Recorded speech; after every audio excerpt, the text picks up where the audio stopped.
need to dig graves to find them. They're in the rhythm of your breath.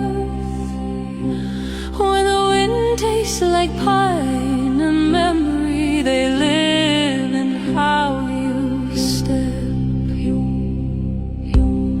Not fast, not slow, but like the earth should listen first. You were never told their names, but your hands move like theirs, and knew the same call.